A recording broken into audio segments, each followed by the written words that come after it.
Ya, shalom Bapak Ibu Saudara yang terkasih dalam nama Tuhan. Selamat pagi, selamat bertemu kembali dalam morning class pada pagi hari ini. Mari di awal yang baru ini kita menikmati dengan ucapan syukur. Karena apa? Karena Tuhan masih memberikan kita kesempatan untuk menghirup sekali lagi nafas kehidupan, menghirup udara yang baik. Kemurahan Tuhan, kebaikan Tuhan yang terus menyertai kita sampai pada saat ini. Bapak Ibu Saudara yang terkasih dalam nama Tuhan, pada pagi hari ini saya akan berbagi kembali, sharing kembali dalam morning kelas hari ini tentang kebenaran-kebenaran firman Tuhan yang saya yakin dan percaya dapat meneguhkan, membangun saudara, mendorong saudara untuk menjadi dan serupa dengan Kristus. Bapak Ibu Saudara yang terkasih dalam nama Tuhan, melalui khotbah atau morning class yang sering kita dengar dari Bapak Gembala, dari para hamba-hamba Tuhan, kita belajar tentang bagaimana pentingnya menjangkau orang-orang lain, menjangkau orang-orang yang terhilang dengan Injil Yesus. Tuhan tertarik untuk menyelamatkan orang-orang yang berdosa, tetapi begitu dia menyelamatkan, dia ingin mendaur ulang menjadi sesuatu yang berguna. Dia ingin mereka tumbuh dan dewasa. Kebanyakan dari kita yang datang beribadah karena kita ingin menjadi murid Kristus yang lebih baik. Amin. Kita ingin tumbuh dan dewasa secara rohani. Tak satu pun dari kita berada pada namanya satu titik di mana kita dapat mengatakan bahwa kita telah mencapai yang namanya kedewasaan rohani. Kita semua harus berada dalam kondisi pertumbuhan yang berkelanjutan. Terlepas dari usia, terlepas dari pendidikan, posisi saudara di gereja, kita semua perlu yang namanya bertumbuh. Amin. Izinkan saya bertanya kepada Bapak Ibu Saudara yang mendengar pada saat ini, apakah saudara bertumbuh sebagai seorang Kristen? Apakah kita hari demi hari mengalami yang namanya dimensi baru dalam kehidupan kekristenan? Apakah saudara merasa seperti setiap saat menjadi sedikit lebih sedikit menyerupai Kristus? Bisa nggak kita jujur mengatakan bahwa kita secara teratur memperoleh wawasan kerohanian yang baru? Meskipun kita semua ingin bertumbuh, pada kenyataannya kita mungkin tidak bertumbuh seperti yang seharusnya. Pertumbuhan Kristen tidak terjadi secara kebetulan, Bapak Ibu Saudara. Tumbuh sebagai murid Yesus membutuhkan beberapa hal. Yang pertama ada yang namanya decision atau keputusan. Kita harus memutuskan kita akan bertumbuh. Yang kedua ada yang namanya determination atau tekad. Kita harus gigih dalam mengejar kematangan spiritual, kematangan rohani. Yang ketiga ada yang namanya disiplin. Kita harus sangat disiplin dalam menaati apa yang sudah kita pahami sebagai kehendak Tuhan. Yang keempat ada namanya dependence atau ketergantungan. Maksudnya apa? Kita harus bergantung penuh pada Tuhan secara mutlak untuk mengembangkan karakter-karakter rohani kita. Efesus 4 ayat 15 berkata, tetapi dengan teguh berpegang kepada kebenaran, di dalam kasih kita bertumbuh di dalam segala hal ke arah Dia, Kristus yang adalah kepala. Efesus 4 ayat 14 berkata, sehingga kita bukan lagi anak-anak. Tujuan Bapa kita di surga adalah agar kita menjadi yang namanya dewasa, mengembangkan karakteristik Yesus Kristus, menjalani kehidupan yang penuh dengan kasih dan pelayanan yang rendah hati. Sayangnya jutaan orang Kristen di luar sana menjadi tua atau dewasa secara umur, tetapi tidak pernah bertumbuh secara dewasa rohani. Bapak Ibu Saudara yang terkasih, karena mereka terjebak dalam masa yang dikatakan masa bayi rohani, terjebak di dalamnya. Alasannya karena mereka tidak pernah berniat, tidak ada niat untuk bertumbuh secara rohani. Pertumbuhan rohani tidak secara otomatis, itu membutuhkan yang namanya komitmen. Kita harus ingin bertumbuh. Pertama kita harus ingin bertumbuh, kemudian memutuskan untuk bertumbuh, berusaha untuk bertumbuh dan bertahan dalam pertumbuhan. Pemuridan atau yang proses menjadi seperti Kristus selalu dimulai dengan namanya keputusan. Harus ada keputusan. Matius 9 ayat 9 berkata, setelah Yesus pergi dari situ, ia melihat seorang yang bernama Matius duduk di rumah cukai. Lalu ia berkata kepadanya, ikutlah aku. Maka berdirilah Matius lalu mengikut dia. Ketika murid pertama memilih untuk mengikut Yesus, dia atau mereka tidak memahami semua implikasi-implikasi dari keputusan mereka. Mereka hanya merespon yang namanya undangan Yesus. Ketika Yesus katakan, mari ikut aku, mereka ikut. tanpa harus bertanya apa maksudnya ini dan bagaimana dan seterusnya dengan pertanyaan-pertanyaan yang lain. Tapi tidak ada, mereka hanya oke, ikut. Hanya itu yang kita butuhkan untuk memulainya. Putuskan untuk menjadi murid. Decide to become disciple. Decide to become disciple. Tidak ada yang akan membentuk hidup kita lebih dari komitmen yang kita pilih untuk dilakukan. Komitmen kita dapat membangun, mengembangkan kita atau menghancurkan kita sendiri, Bapak Ibu Saudara. Tetapi bagaimanapun juga komitmen akan menentukan bagaimana kita nantinya. Pada titik komitmen inilah kebanyakan orang kehilangan tujuan Tuhan dalam hidup mereka.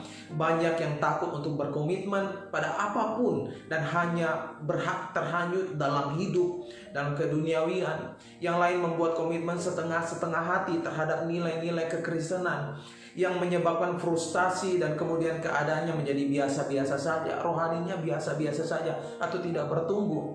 Yang lain membuat komitmen penuh untuk tujuan duniawi seperti menjadi kaya atau menjadi terkenal dan akhirnya kecewa dan kepahitan pada Tuhan. Bapak Ibu Saudara yang terkasih dalam nama Tuhan, setiap pilihan memiliki konsekuensi. Jadi sebaiknya kita memilih dengan bijak. Bapak Ibu Saudara yang terkasih dalam nama Tuhan, menjadi serupa dengan Kristus berasal dari saat kita membuat namanya suatu komitmen ingin menjadi serupa seperti Kristus. Kita harus berkomitmen untuk menjalani sisa hidup kita untuk tujuan yang Tuhan berikan bagi kita. Yesus meringkas tujuan-tujuan ini dalam perintah agung dan amanat agung. Dalam bahasa Batak katakan, a great commitment to the great commandment and a great commission will make you a great Christian. Komitmen yang luar biasa untuk perintah agung dan amanat agung akan menjadikan Anda, menjadikan saya seorang Kristen yang hebat. Amin, Bapak Ibu Saudara. Pada saat kita memutuskan untuk serius menjadi serupa dengan Kristus, kita harus mulai bertindak dengan cara yang baru. Kita harus melepaskan beberapa rutinitas kita yang lama, mengembangkan beberapa kebiasaan-kebiasaan baru kita, dan dengan sengaja mengubah cara berpikir kita. Saudara yang terkasih dalam nama Tuhan, untuk mengubah hidupmu, untuk mengubah hidup kita, kita harus mengubah cara berpikir kita. Karena di balik semua yang kita lakukan adalah hasil dari sebuah pemikiran. Semua yang kita lakukan adalah hasil dari sebuah yang namanya pemikiran. Setiap perilaku dimotivasi oleh yang namanya keyakinan, dan setiap tindakan didorong oleh suatu sikap. Tuhan mengungkapkan ini udah ribuan tahun sebelum para psikolog memahaminya. Bapak Ibu Saudara yang terkasih dalam nama Tuhan, langkah pertama kita dalam pertumbuhan kerohanian adalah mulai mengubah cara berpikir kita. The way you think, perubahan selalu dimulai pertama kali melalui cara pemikiran kita. Cara kita berpikir menentukan cara kita merasa, dan cara kita merasakan mempengaruhi cara kita bertindak. Untuk menjadi seperti Kristus, kita harus mengembangkan pikiran Kristus dalam hidup kita. Perjanjian baru menyebut pergeseran mental ini yang disebut dengan repentance atau pertobatan, yang dalam bahasa Yunani secara harfiah berarti mengubah pikiran kita. Change your thought. Bertobat berarti mengubah cara berpikir kita tentang yang namanya Tuhan, mengubah cara berpikir kita tentang diri sendiri, mengubah cara berpikir kita tentang dosa, mengubah cara berpikir kita tentang orang lain, mengubah cara berpikir kita tentang kehidupan, mengubah cara berpikir kita tentang masa depan, dan semuanya kita mengadopsi pandangan dan perspektif Kristus tentang kehidupan.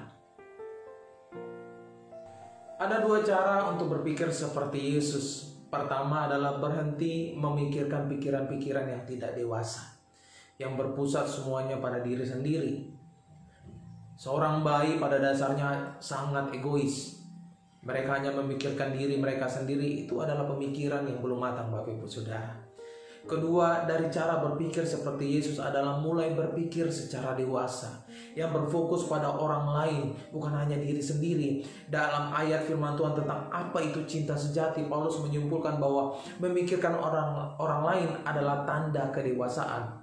Dalam 1 Korintus 13 ayat 11 katakan, ketika aku kanak-kanak, aku berkata seperti kanak-kanak, aku merasa seperti kanak-kanak, aku berpikir seperti kanak-kanak. Sekarang sesudah aku menjadi dewasa, aku meninggalkan sifat kanak-kanak itu. Saat ini banyak orang yang berasumsi bahwa kedewasaan rohani diukur dengan seberapa banyak pengetahuan-pengetahuan yang dia dapat, doktrin-doktrin Alkitabiah yang mereka ketahui.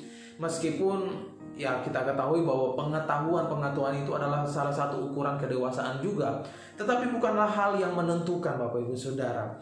Kehidupan kekristenan lebih dari sekedar kepercayaan dan keyakinan, mencangkup perilaku dan karakter kita. Perbuatan kita harus konsisten dengan kepercayaan kita, dan kepercayaan kita harus didukung yang namanya dengan perilaku seperti Kristus, bertindak seperti Kristus, berpikir seperti Kristus. Kekristenan bukanlah filosofi, tetapi hubungan dan kehidupan. Sekali lagi saya katakan, kekristenan bukanlah filosofi, tetapi hubungan dan kehidupan, di mana kita mempraktekkan, memikirkan orang lain seperti yang dilakukan Yesus.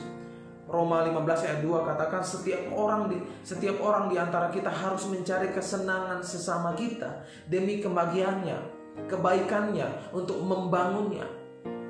Memikirkan orang lain adalah inti dari keserupaan dengan Kristus dan tujuan dari pertumbuhan rohani. Pemikiran seperti ini mungkin ya tidak wajar, berlawanan dengan budaya dan sangat langka. Satu-satunya cara kita belajar berpikir seperti ini adalah dengan mengisi pikiran-pikiran kita dengan firman Tuhan, sehingga lambat laun kita akan menjadi serupa dengan Kristus. Bapak Ibu Saudara terkasih dalam nama Tuhan, biarlah kebenaran firman Tuhan ini dapat mengubah cara berpikir kita, sehingga kita bukan hanya menjadi bayi-bayi rohani, tapi menjadi orang-orang yang dewasa rohani. Mari kita berdoa. Terima kasih Bapa, kami bersyukur kepadamu Tuhan. Pada hari ini kami telah mendengarkan kebenaran firman Tuhan, dan bagaimana karakter cara berpikir Kristus, biarlah itu juga ada dalam hidup kami Bapak. Kami minta biarlah Tuhan terus mengilham, memberikan pewahyuan tentang kebenaran firman Tuhan, sehingga kami mengerti apa yang harus kami lakukan dalam kehidupan kami.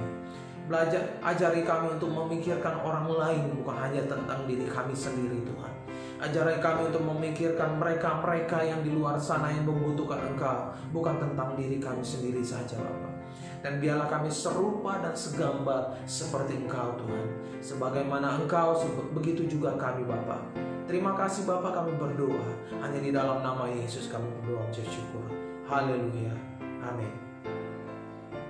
Biarlah kebenaran firman Tuhan ini dapat menangguhkan, membangun kembali Bapak Ibu Saudara untuk menjalani hari-hari berikutnya. Tetap semangat, terus berdoa. Stay safe. God bless you.